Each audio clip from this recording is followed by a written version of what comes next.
Welcome sa ating unang opisyal na Let Master Reviewers serye dito sa ating channel. Dahil papalapit na ang September 20, 2026 Board Licensure Examination for Teachers, tututok tayo ngayon sa Professional Education Battery, particular sa the teaching profession at social dimensions of education. Ang format natin ngayon ay diretsong 25-item mock exam na walang boses sa bawat grade upang masanay kayo sa actual time pressure ng PRC. Sa huling bahagi ng video, hihimayin natin ang bawat step-by-step tag list explanation at legal adjustments. Check our YouTube shopping shelf below for our highly recommended review notebooks. Ready your scratch papers and let's begin the silent countdown.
Natapos na natin ang 25 board exam questions. Ngayon naman ay mag-concentrate tayo sa ating master answer key at detalyadong taglist structural explanations.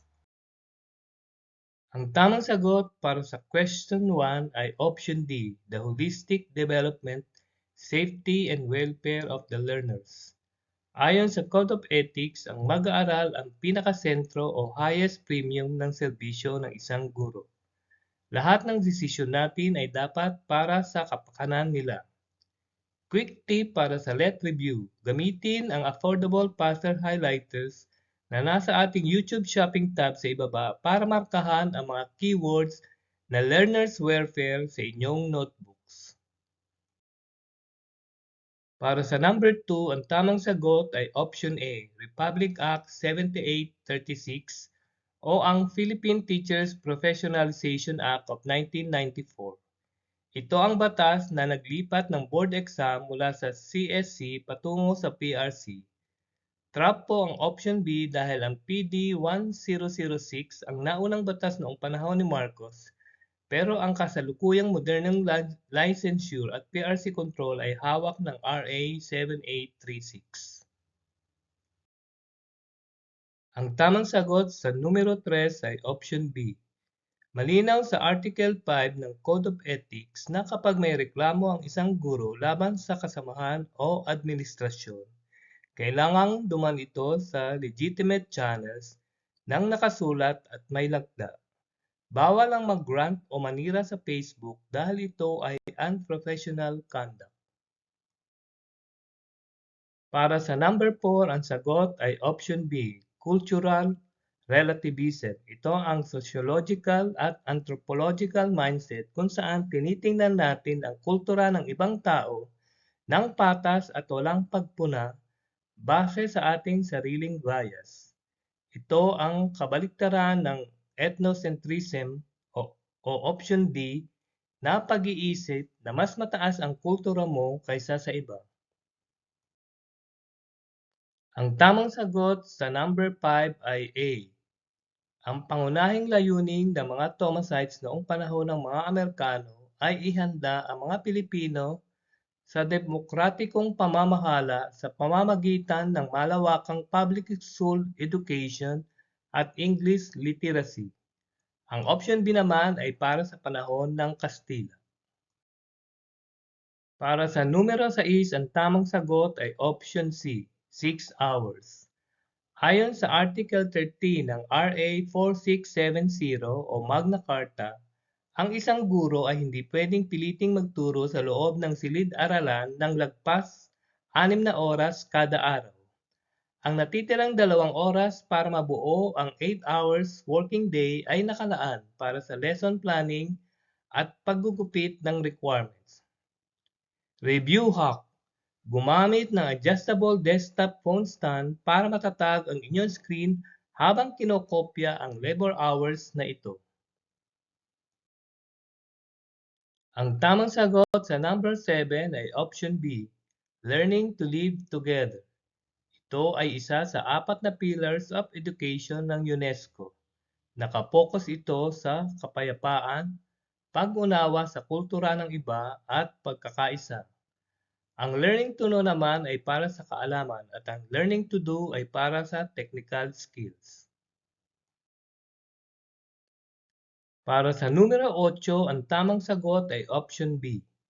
Ang mga guro ay may karapatang bumoto bilang individual, ngunit mahigpit na ipinagbabawal sa Article 2 ng Code of Ethics ang paggamit ng iyong posisyon o authority para mag-impluwensya o mangganyak ng mga estudyante at magulang na pumili ng isang kandidato sa loob ng paaralan. Ang tamang sagot sa number 9 ay option C, perennialism. Ang pilosopiyang ito ay nakabatay sa mga ideyang timeless o walang kamatayan, gaya ng matematika o dakilang panitikan. Kung ang keyword ay generation to generation, perennialism yan. Ang essentialism naman o option B ay nakapokus sa basic skills, 3 R's, reading, writing, arithmetic para sa kasalukuyang lipunan. Para sa number 10, ang tamang sagot ay option B. Ang structural functionalism sa sosyolohiya ay naniniwala na ang lipunan ay parang katawan ng tao kung saan ang bawat bahagi, gaya ng simbahan, gobyerno at paaralan, ay may gampanin upang panatilihin ang kaayusan, katatagan, o equilibrium ng buong sistema. Ang tamang sagot sa number 11 ay option B. Mahigpit na labag sa Article 8 ng Code of Ethics ang pagtanggap ng anumang komisyon o kickback mula sa mga negosyong may transaksyon sa paaralan, lalo na sa libro. Ito ay tinuturing na conflict of interest at isang seryosong administrative offense. Para sa number 12, ang tamang sagot ay option A, DepEd Order number 40, Series of 2012. Ito ang child protection policy ng Kagawaran ng Edukasyon. Ipinagbabawal nito ang corporal punishment o ang pananakit sa bata gaya ng pagpapatayo sa sulok o pamamalo. Pro tip, kung nagpiprint kayo ng mga simulated LET questionnaires para sa inyong file folders, bumili kayo ng bulk A4 copy paper rims sa ating shopping shelf sa ibaba para mas makatipid kayo sa inyong review space. Ang tamang sagot sa number 13 ay option C, hidden curriculum. Ito ang mga aral o ugali na hindi nakasulat sa textbook ngunit natutunan ng bata sa paraan ng pakikitungo ng guro at ng kultura ng eskwelahan, gaya ng pagsunod sa pila o pagiging sunod-sunuran sa kapangyarihan. Para sa question number 14, ang wastong sagot ay option B. Noong panahon bago dumating ang mga Kastila, walang formal na eskwelahan. Ang edukasyon ay informal at enculturation kung saan ang mga magulang at matatanda sa barangay ang nagtuturo sa mga lalaki kung paano mangaso at sa mga babae kung paano mag-asikaso ng bahay. Ang tamang sagot sa number 15 ay option B. Ang guro ay itinuturing na pinuno ng komunidad o leadership figure. Inaatasan tayo ng Article 3 ng Code of Ethics na makibahagi at manguna sa mga gawaing sibiko para sa ikauunlad ng ating barangay o pamayanan. Para sa question number 16, ang sagot ay option B. Ayon sa Section 14 ng Magna Carta, kapag lumagpas sa 6 na oras ang actual classroom teaching ng guro, ang labis na 2 oras ay dapat bayaran ng kumpanya ng may dagdag na porsyento na hindi bababa sa 25% ng iyong regular basic salary. Ang tamang sagot sa numero 17 ay option B. Ang salitang global teacher o global ay tumutukol sa isang guro na may malawak na pag-iisip at gumagamit ng mga modernong pamantayan sa buong mundo. Ngunit nakatapak ang kanyang mga paa sa lokal na kultura at pangangailangan ng kanyang sariling komunidad. Para sa bilang 18, ang tamang sagot ay option C, progressivism. Ang progressivism ni John Dewey ay naniniwala sa teoryang learning by doing. Paborito nila ang problem-solving, eksperimento at pakikipag-interaksyon ng bata sa kanyang kapaligiran upang matuto sa totoong buhay. Ang tamang sagot sa number 19 ay option A. Malinaw na nakasulat sa Article 16, Section 3 ng ating 1987 Constitution na dapat ituro sa lahat ng antas ng paaralan ang pag-ibig sa bayan o patriotism, nasyonalismo at ang pagpapahalaga sa ating mga pambansang bayani. Para sa question 20, ang tamang sagot ay option B. Sa ilalim ng Article 6 ng Code of Ethics, ang pagpirma ng kontrata ay isang formal na pangako. Hindi mo pwedeng basta nalang takbuhan o iwanan ang iyong mga klase sa gitna ng taon nang walang maayos na resignation o pahintulot ng pamunuan dahil ito ay kawalan ng integridad. Ang tamang sagot sa number 21 ay option B, cultural shock. Ito ang matinding pakiramdam ng pagkalito o nerbiyos kapag ang isang tao ay napunta sa isang lugar na hindi pamilyar ang wika, pagkain at tradisyon. Ang xenocentrism naman o option A ay ang paniniwala na mas maganda ang produkto o kultura ng ibang bansa kaysa sa sarili mo. Para sa numero 22, ang tamang sagot ay option C.